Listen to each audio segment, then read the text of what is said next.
Shalom, peuple de Dieu. Shalom, shalom.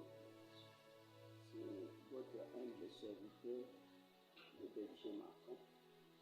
Nous venons auprès de vous en ce moment qui dépend de l'heure à laquelle vous allez me suivre. Au travers de cette branche, afin de partager avec nous la parole de Dieu et d'oublier également conformément à ce que nous allons partager au travers de cette parole. Aussi, avant que nous puissions commencer ce moment, nous allons prier le Seigneur pour recommander tout entre ses mains, afin que celle-ci soit avec nous du début jusqu'à la fin, et qu'il se manifeste au travers de tout ce que nous aurons à partager. Ainsi, je vous prie là où vous êtes, de prendre juste une minute, de prier avec nous, afin de recommander ce moment entre les mains du Seigneur. Prions au nom de Jésus. Tendre Père, notre Dieu, merci pour ce moment, ainsi que cette opportunité que tu nous permets d'entrer en contact avec le bien-aimé qui est en train de nous suivre partout où il se trouve. Seigneur, je sais qu'il n'y a aucun hasard au-devant de toi et dans cette pratique. Je viens recommander ce moment entre tes mains. Je prie et seul toi qui nous conduis du début jusqu'à la fin. Que ta parole soit libérée au travers de nous et que tout ce que nous aurons à faire au travers de ce moment puisse te rendre gloire. Je bénis mon bien-aimé qui me suit. Je prie que ta grâce, ta faveur soit sur lui.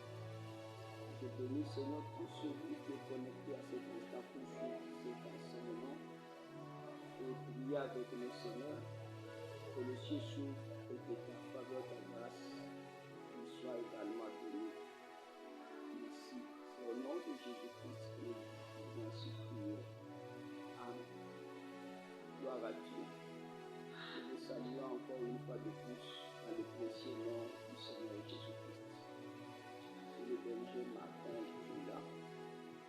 Et aujourd'hui, nous venons au travers de cette tranche pour partager autour d'un thème, un sujet qui est d'une importance capitale, car c'est la chose même que plusieurs désirent. Et le sujet en question est intitulé « Quoi faire pour avoir ce dont nous cherchons ?» Quoi faire pour avoir ce que tu cherches? Toi qui nous suis, certainement il y a des choses que tu cherches dans ta vie. Pour certains, c'est la guérison. Pour d'autres, c'est la promotion dans le travail.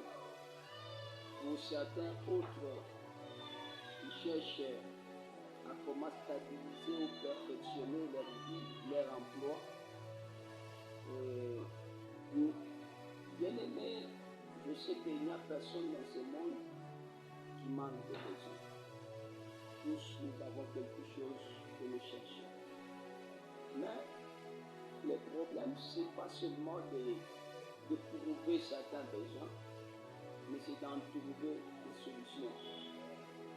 Qu'est-ce que tu dois faire? Comment tu dois faire?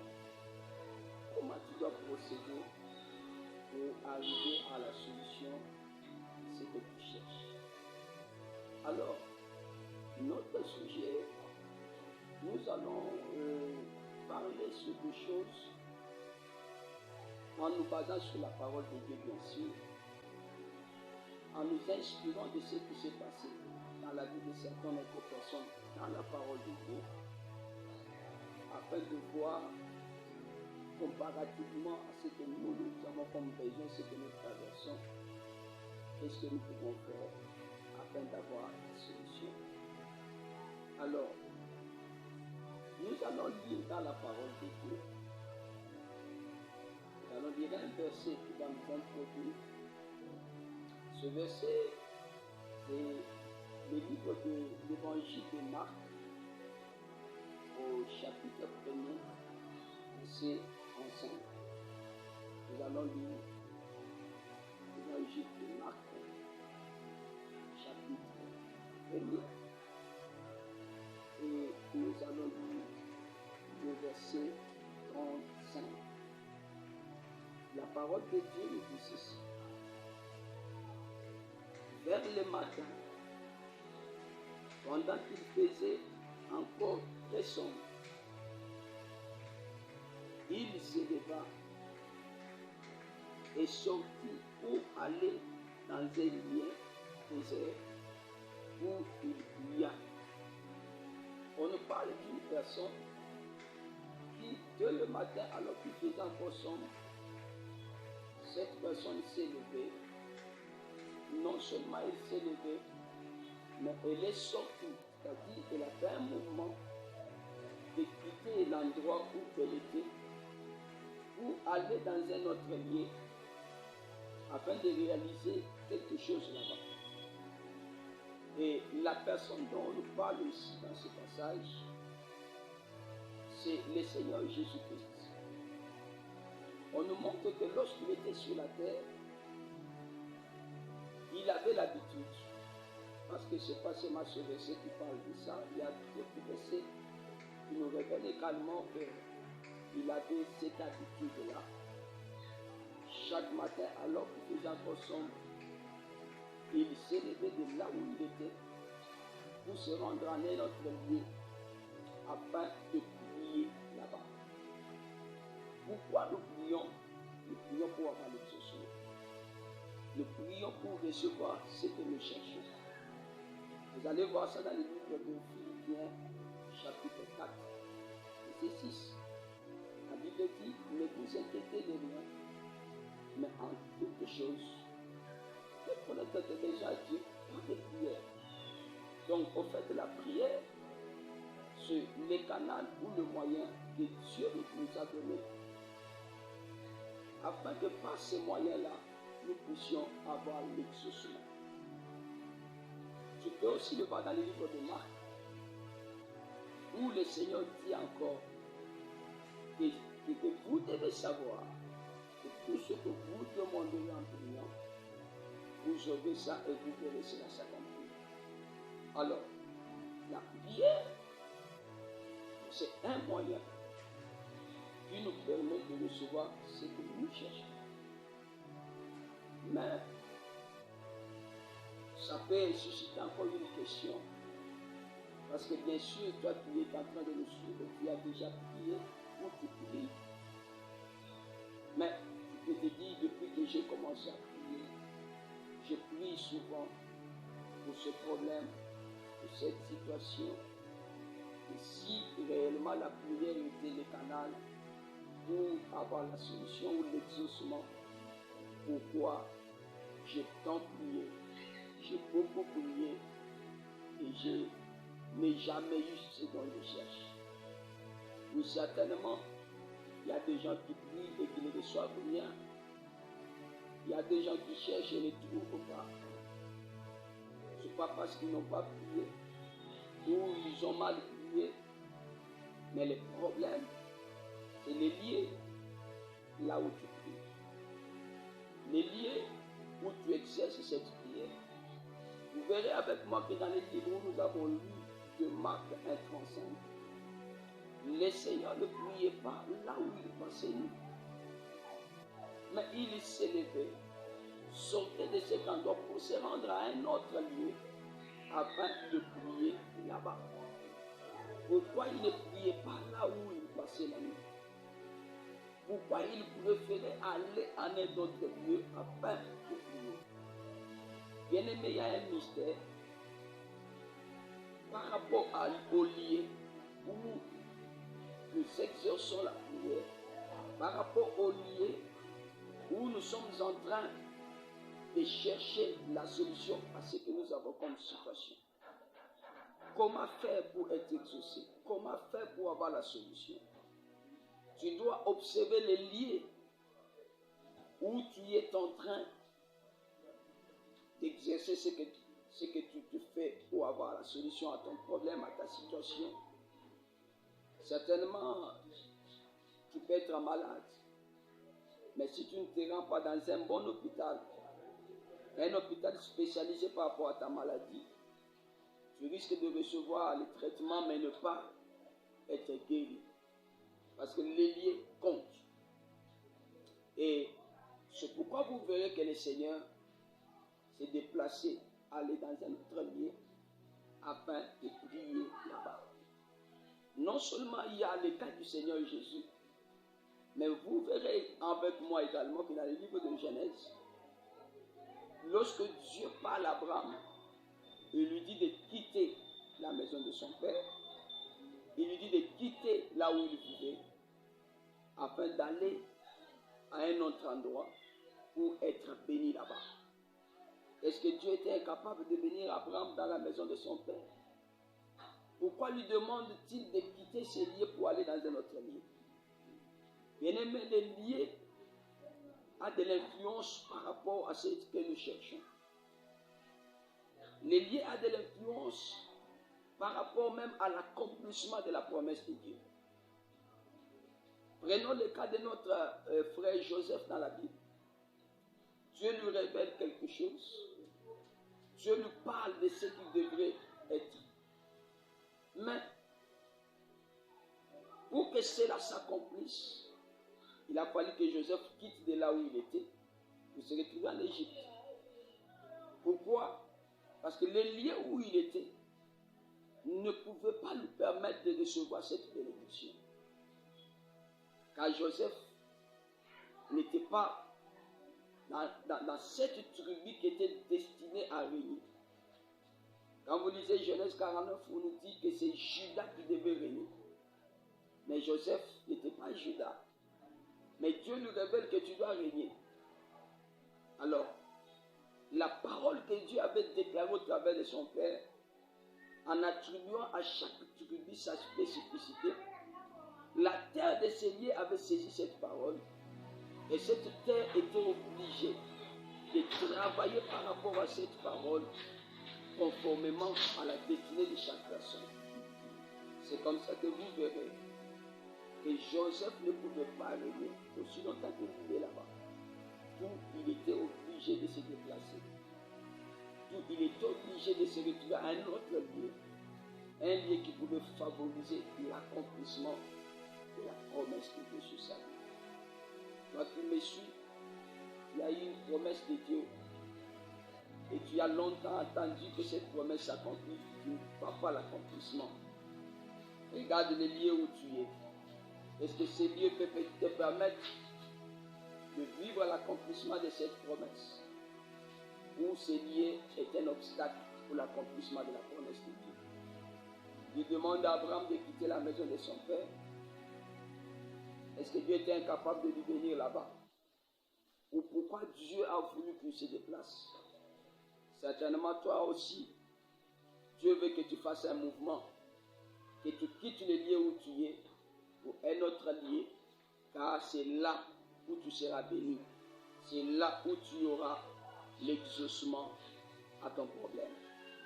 Alors, parlant du lieu, bien sûr, nous ne nous limiterons pas seulement au lieu comme espace délimité, comme on peut parler du lieu comme un pays.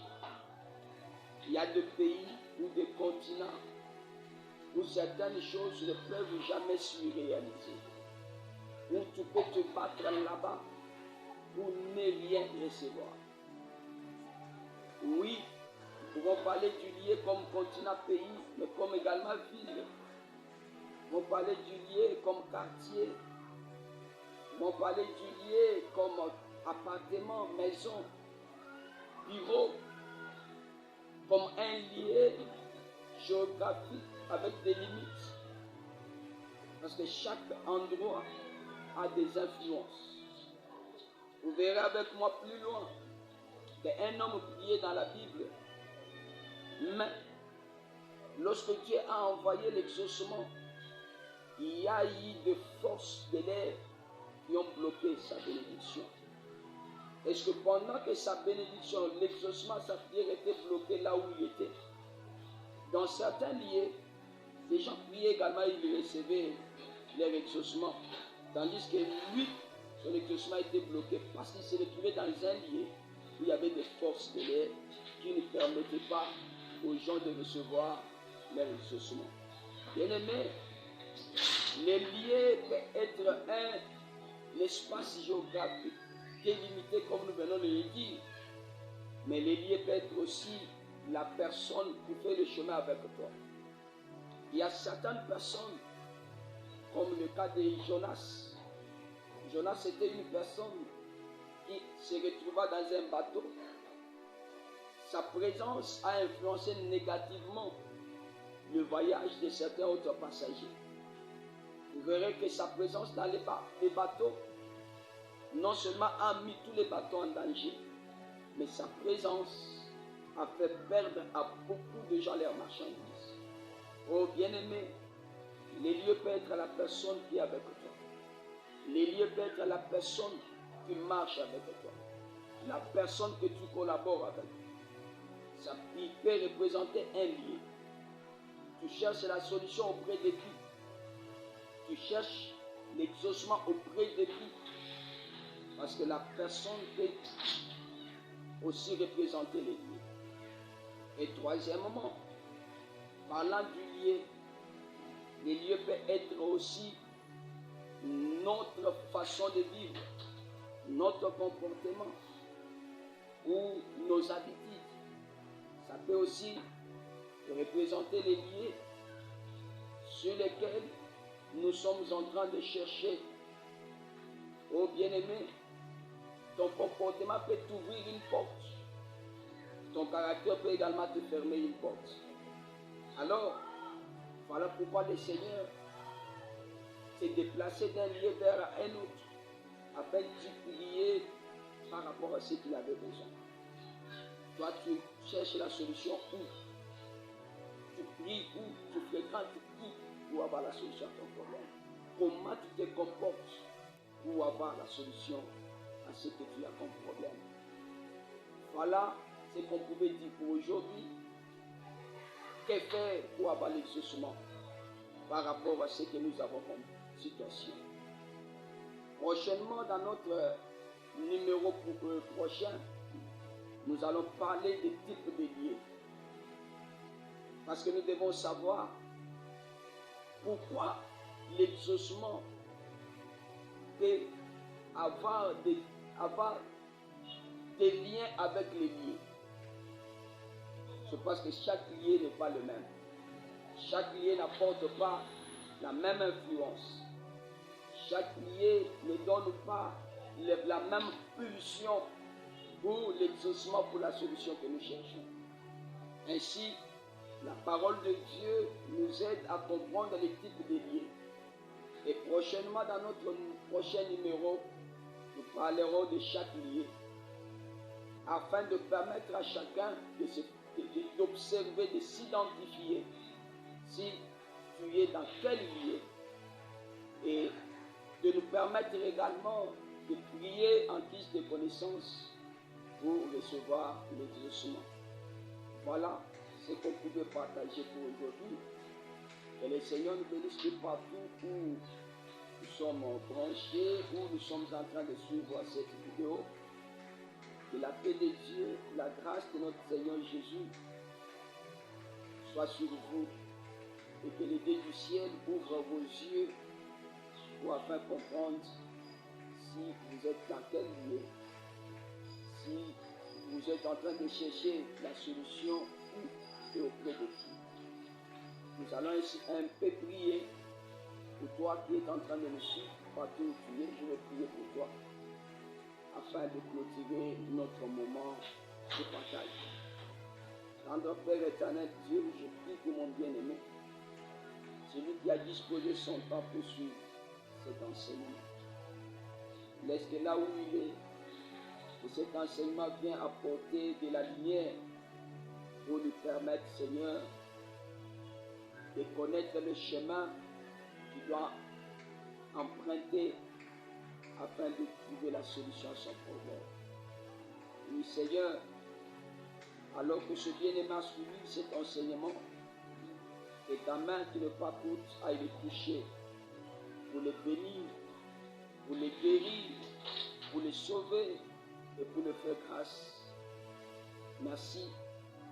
Que ton nom soit sanctifié, glorifié au travers de cet instant. C'est au nom précieux de notre Seigneur Jésus-Christ que nous avons ainsi prié. Amen. Gloire à Dieu, que le Seigneur vous bénisse. Et à la prochaine, dans notre prochain numéro sur comment faire pour recevoir l'exaucement ou la solution à ce que nous cherchons. Que Dieu vous bénisse. Si vous voulez entrer en contact avec nous, il y a nos contacts, nos numéros qui sont là, qui sont affichés. Vous pouvez nous appeler sur l'un des numéros ou nous écrire sur WhatsApp et nous ne manquerons pas à vous répondre et vous aider sur comment vous devez faire par rapport à ce que vous avez comme problème. Que le Seigneur vous bénisse et à la prochaine. Bye.